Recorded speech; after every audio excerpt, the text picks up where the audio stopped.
नमस्कार। पंजाब किसी टीवी में सभी दर्शकों का स्वागत है और मैं हूं आपके साथ पूजा शर्मा।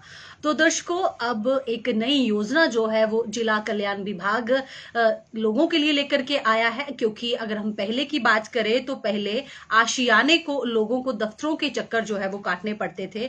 अब मात्र एक क्लिक से ही वह अपने आशियाने को यानी कि घर के लिए आवेदन कर सकता है। इसके साथ ही साथ जिला कल्याण विभाग क्या दिव्यांगों के लिए नया अभियान जो है वो शुरू कर रहा है। इसके साथ ही साथ कल्याण विभाग जो है उसका कितना कल्याण हो रहा है, तमाम सारी जानकारियां देने के लिए हमारे साथ जुड़ चुके हैं जिला कल्याण अधिकारी नरेंद्र जरयाल जी। हालांकि अगर हम बात करें तो वो पहले भी यहाँ पर अधिकारी तौर पर अपनी सेवाएं जो है वो दे चुके हैं, लेकिन बात करें फिर वापस से उन्हें यहाँ पर जो है वो बुलाया गया है। तो सर, बहुत बहुत स्वागत है। और धन्यवाद। सर, जानना चाहेंगे क्योंकि जिले की अगर हम बात करें, क्योंकि सबसे बड़ा जिला है, कैसे इसकी जो है वो आप सेहत देखेंगे। और एक बड़ी स्कीम जो है वो आ रही है, ऑनलाइन आवेदन जो है वो घर के लिए लोग कर सकते हैं। क्या स्कीम है, कैसे आवेदन जो है वो कर सकते हैं? जैसा कि हम सबको पता है कि जो हमारा डिपार्टमेंट है, वेलफेयर डिपार्टमेंट, वो बहुत समय से ही लोगों को जो है वो घर बनाने के लिए सहायता प्रदान करता रहा है। और ये एक ओपन एंडेड स्कीम थी हमारी। उसके तहत कोई भी व्यक्ति जो था वो जो भी लाभार्थी था वो अपनी जो इसकी जो भी जो हमारी स्कीम की जो भी जो फॉर्मेलिटीज थी उनको पूरा करता था तो वो अप्लाई कर सकता था। ओपन एंडेड स्कीम थी ये, तो हर कोई व्यक्ति जो था वो अप्लाई कर देता था यहाँ पर। और नंबर ऑफ केसेस जो थे हमारे पास वो काफी ज्यादा हो जाते थे। उससे क्या था कि हम जो था सरकार के लिए भी और विभाग के लिए भी जो था वो सबकी सहायता कर पाना जो था वो मुमकिन नहीं था। तो और साथ में पारदर्शिता की भी थोड़ी सी कमी होती थी। ये लोग अक्सर बोलते थे कि भाई जो है वो अनडिजर्विंग लोगों को जो है वो घर के केसेस जो थे वो मिल जाते थे। तो उस समस्या से निजात पाने के लिए ही विभाग के द्वारा ये एक स्वर्ण जयंती आश्रय योजना जो है हमारी अभी जो गृह निर्माण की जो ये स्कीम है इसका नाम है, उसके तहत एक ऐप को विकसित किया है विभाग ने। उस ऐप के तहत जो है अभी उसके ट्रायल चल रहे हैं। ऑलमोस्ट अभी जो हमने हमारे अपने सरकारी तौर पर जो है वो हमारे अधिकारी और कर्मचारी हैं वो उसको जो है वो ऑपरेट कर रहे हैं उस ऐप को। और जो हमारे पास पेंडिंग केसेस हैं अभी तक, जितने भी लगभग कोई 7430 के करीब जो है वो अलग अलग श्रेणियों के केसेस हमारे पास पेंडिंग पड़े हुए हैं इस वक्त, उनको हम जो है उस ऐप पे अपलोड कर रहे हैं। अभी हमने लोगों को नहीं कहा है कि वो अपलोड करें, क्योंकि जो हम पहले चाह रहे थे कि वो जो हमारी पुरानी पेंडेंसी है उसको हम जो है उसके ऊपर डालकर और उनका मौके के ऊपर निरीक्षण कर लें। ये जो ऐप है, इस ऐप के माध्यम से हमारे जो तहसील कल्याण अधिकारी हैं और वो मौके पे जाएंगे और मौके पे जाकर जो है वो उन जो भी लाभार्थी है हमारा, वो उसके घर की स्थिति का जो है वो जायजा लेंगे और वो फिर उस ऐप के ऊपर उसको अपलोड करेंगे। और उसके साथ ही जिस दिन वो अपलोड कर देंगे वहां पे साइट पे विजिट करके, तो उस दिन ही उस साइट की जो है वो जियो टैगिंग भी हो जाएगी। और जियो टैगिंग होने पे जो लाभार्थी है वो फिर वो उसको उसी साइट पे मकान जो है वो बनाना पड़ेगा। वो इधर उधर जो दूसरी साइट या दूसरे घर की फोटो या वो कुछ भी उस पर अपलोड नहीं कर पाएंगे, क्योंकि वो उठाएगा नहीं। फिर वो उससे काफी ज्यादा जो एक तो पारदर्शिता आ जाएगी, और दूसरी जो है कि जो हमारे जैसे जिन लोगों के पहले से मकान बने हुए हैं या जो लोग हमारी सहायता लेने के बाद मकान का निर्माण नहीं करते थे, कुछ लोग ऐसे केसेस भी आ जाते थे कि वो घर का नहीं बनाते नहीं थे किसी कारण से, तो उनको हम जो है वो निकाल पाएंगे। क्योंकि अब केवल उसी व्यक्ति को पैसे मिलेंगे जो एक तो जो हमारी योजना है इसके जो नियम और के तहत जो भी जैसे हमने बोला कि प्लिंथ लेवल पे पहली किस्त जो है वो मिलेगी, तो प्लिंथ जिसने बनाया होगा और जिसकी जियो टैगिंग हुई होगी साइट पे, तो केवल उसी को पहली किस्त मिलेगी। उसके उपरांत जब दूसरी किस्त पे भी वो हमारे अधिकारी वहां पे साइट पे जाएंगे और वो उसको देखेंगे उसने मकान का निर्माण किया, केवल क्या उसने बाकी उसी साइट पे, अगर वो किसी और का मकान दिखाएगा तो वो उसको, क्योंकि जियो टैगिंग तो उसकी पहले हुई है, तो उसके कारण जो है वो अब जो है इसमें कोई हेरा फेरी के चांसेस नहीं है, और पूरी जो है वो ट्रांसपेरेंसी जो है वो इस ऐप के माध्यम से जो है वो लाने की सरकार ने कोशिश की है, ताकि जो है बिल्कुल सही जो पात्र व्यक्ति हैं उन तक ही इस योजना का लाभ पहुंचे। और हमारे पास जो ये जो हर कोई व्यक्ति अप्लाई करता है तो केवल वही व्यक्ति अप्लाई करे जिसको सही मायने में घर की आवश्यकता है।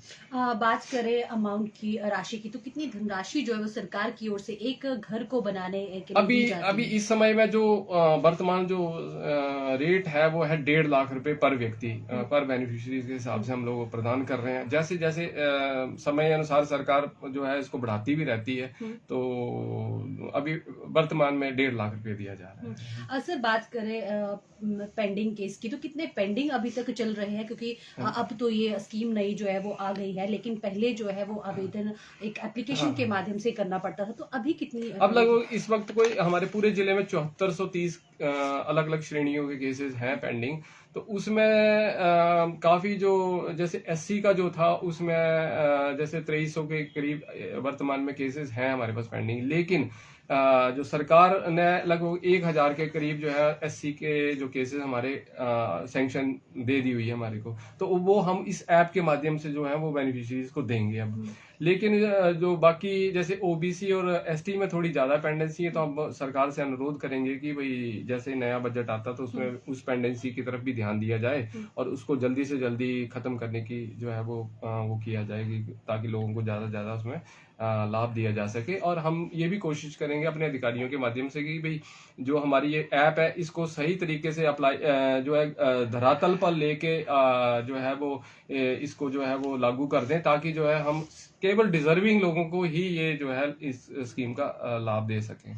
कैसे लोग कैसे अप्लाई करें? हाँ, फिर अभी जो ये ऐप है ये अभी तक हमारे तक सीमित है, लेकिन अब जल्द हम इसको जैसे ये हमारे ये सारे जो अभी पेंडिंग केसेस हैं ये अपलोड हो जाएंगे इसके ऊपर, तो फिर हम इसको प्ले स्टोर पे जो है वो इसको डाल देंगे ऐप को, तो वो फिर वहां से डाउनलोड करके फिर ये डायरेक्ट अप्लाई कर सकते हैं। ऑफिस में भी आने की आवश्यकता नहीं है फिर इनको।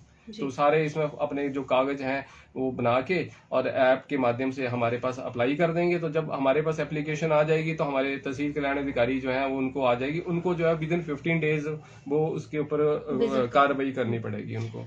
सर, बात करें जो अभी तक जो ऐप जो आप बता रहे हैं, जो ऐप बनाई गई है, उस ऐप पर किसी ने कोई आवेदन किया है अभी तक? नहीं, अभी हमने इसको ओपन एंडेड नहीं रखा हुआ है, इसको अभी प्ले स्टोर पे नहीं डाला है। अभी जो हम अभी आज की डेट में हम ये काम कर रहे हैं कि जो हमारे पास पेंडिंग केसेस है, लगभग मैंने आपको बोला कि 7430 के करीब हमारे पास है पेंडिंग। अब उन केसेस को हम जो है वो तहसील कल्याण अधिकारी जो है वो अपनी अपनी तहसीलों को अपलोड कर रहे हैं। उसके बाद उनका निरीक्षण करने के उपरांत पहले उनका डिस्पोजल करेंगे, और साथ में जो है फिर हम जो है इसको जैसे ये यहाँ पे सक्सेसफुल हो जाएगी हमारी, तो फिर हम इसको प्ले स्टोर में डाल देंगे। अभी मतलब इस जो फाइनेंशियल ईयर है जो 22-23 जो 23-24 का हमारा, उसमें ये ऐप जो है ये अप्रैल के बाद ये प्ले स्टोर पे आ जाएगी और फिर लोग जो है इसको इस्तेमाल करना शुरू कर सकते हैं। ये ऐप आने से कितनी राहत जो है वो कर्मचारियों को, अधिकारियों को मिलने वाली है? हाँ, इसमें काफी राहत तो मिलेगी, क्योंकि लोगों को जो है ऑफिस नहीं आना पड़ेगा।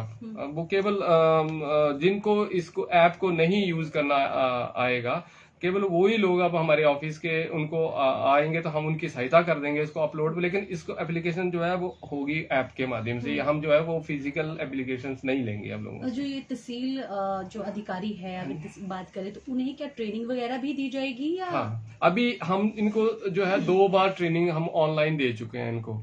तो हमने अपने उच्च अधिकारियों से अनुरोध किया है कि इनको जो है वो डिस्ट्रिक्ट या जिला स्तर पे आकर भी जो है जो जिन्होंने ऐप बनाई है वो आके यहाँ पे ट्रेनिंग इनकी करवा दे, ताकि इनको किसी प्रकार की जो है दिक्कत का सामना ना करना पड़े, ताकि आगे, क्योंकि इन्होंने आगे लोगों को भी बताना है। क्योंकि मेरे ख्याल से जब ये कोई भी नई चीज आती है या नई स्कीम आती है तो लोगों को भी यूज करने में थोड़ी सी दिक्कत परेशानी का सामना तो करना पड़ता है, क्योंकि हिमाचल में जो है वो इतने प्रोफिशिएंट नहीं है, क्योंकि लोग जो है जो मोबाइल या कंप्यूटर को इस्तेमाल करने में, तो जो लोग तो जिनको तो कंप्यूटर का या मोबाइल फोन का ज्ञान है वो तो कर पाएंगे, लेकिन जिनको नहीं है तो उनको थोड़ी सी दिक्कत आएगी। तो जब हमारे अधिकारियों को पूरा नॉलेज होगा तो आगे लोगों को जो है वो जब भी वो कैंप्स के माध्यम से या जब भी वो फील्ड में जाते हैं तो लोगों को या पंचायत का विजिट करते हैं तो वो आराम से उनकी भी ट्रेनिंग करवा पाएंगे, उनको बता पाएंगे कि इसको कैसे यूज करना है।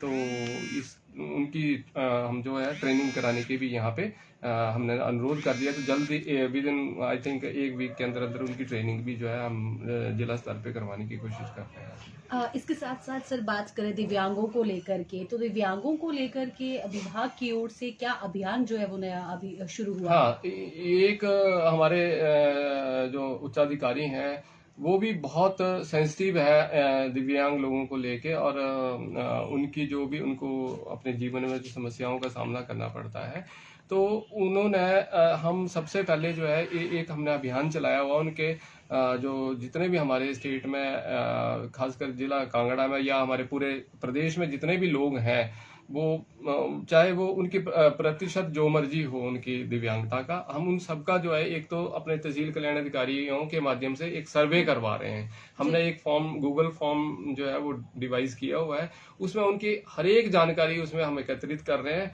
और उस जानकारी के माध्यम से ही जो भी उनको कोई भविष्य में पढ़ाई के से संबंधित या कोई भी उनको सहायता, जैसे असिस्टिव डिवाइसेस चाहिए होंगे, जैसे कान की मशीन है या उनको आर्टिफिशियल लिम्स की आवश्यकता है, व्हील चेयर की आवश्यकता है, किसी प्रकार की भी उनकी कोई आवश्यकता होगी, तो हम उसको प्रोएक्टिव बेसिस पे, मतलब कहने का मतलब ये है कि हम जो है उनका वेट नहीं करेंगे कि उनको क्या चाहिए, हम अपने से ही हम जो है उनको जिस भी चीज की आवश्यकता होगी उनके घर द्वार पे पहुंचाने की कोशिश करेंगे, और उनको हम जो है ऐसा उसके ऐसी सिस्टम हम एक ऐसा बनाएंगे कि वो उन लोगों को खुद हम उनको फोन करके बोलेंगे कि आप जो है वो आपको इस चीज की आवश्यकता है, हम आपके घर में इसको दे के जाएंगे। या आपको स्कॉलरशिप आप पढ़ रहे हैं, जैसे कोई व्यक्ति या कोई बच्चा हमारा पढ़ता है और उसको स्कॉलरशिप की आवश्यकता, तो हम उसका वेट नहीं करेंगे, हम उसको खुद जाके स्कॉलरशिप जो है वो उसके सारे फॉर्मेलिटीज जो है डिपार्टमेंट खुद अपने लेवल पे इनको जो है वो करवाएगा, उसको पूरा जो भी फॉर्मेलिटीज होंगी वो डिपार्टमेंट अपने स्तर पे पूरा करवाएगा, हम उनका वेट नहीं करेंगे कि वो अप्लाई करें हमारे पास। तो एक प्रोएक्टिव अप्रोच बनाने की कोशिश की गई है, वो तभी संभव हो सकता है जब उनका पूरा डाटा हमारे पास अवेलेबल होगा और हमें पता होगा कि कौन सा व्यक्ति जो है वो किस स्तर पे और उसको किस प्रकार की सहायता जो है वो चाहिए। तो बात करें तो इसके लिए सर्वे करना शुरू कर दिया है विभाग की ओर से या अभी तक नहीं, हमने इसका सर्वे जो है वो स्टार्ट कर दिया हुआ है, और लगभग कोई मेरे 23 लोगों को जो हमने इस पे गूगल ड्राइव पे अपलोड भी कर दिया जिला कांगड़ा में। टोटल लगभग 16 के 17,000 लोगों का भी हमने कर दिया हुआ है। 1.5 लाख का जैसे फिगर जो है वो सरकारी तौर पे है कि 1.5 लाख दिव्यांग लोग हमारे यहाँ पे हिमाचल में हैं, तो उनका हमने 16-17 हजार लोगों का कर लिया है, और हमने 31 जनवरी तक का समय हमें दिया है विभाग ने। तो हम 31 जनवरी तक इन सबका जो है वो कंप्लीट जो है वो सर्वे करने के उपरांत जो है वो उसको अपने जो हमारे को ये फॉर्म्स जो मिले हैं गूगल ड्राइव पे, उस पे अपलोड करने के बाद ये विभाग को सूचित कर देंगे कि हमने इसको कंप्लीट कर दिया है। और उसके बाद जो भी सरकार के पास एक पूरा उनके पास एक उनका विवरण होगा, और उसी आधार पे जो है आने वाले समय में उनके लिए जो भी योजनाएं उचित होंगी सरकार की तरफ से वो बनाई जाएंगी, और हमारी तरफ से जो भी कदम हमने उठाने होंगे उनको ज्यादा से ज्यादा सहायता देने के लिए, तो वो भी हम लोग उठाएंगे।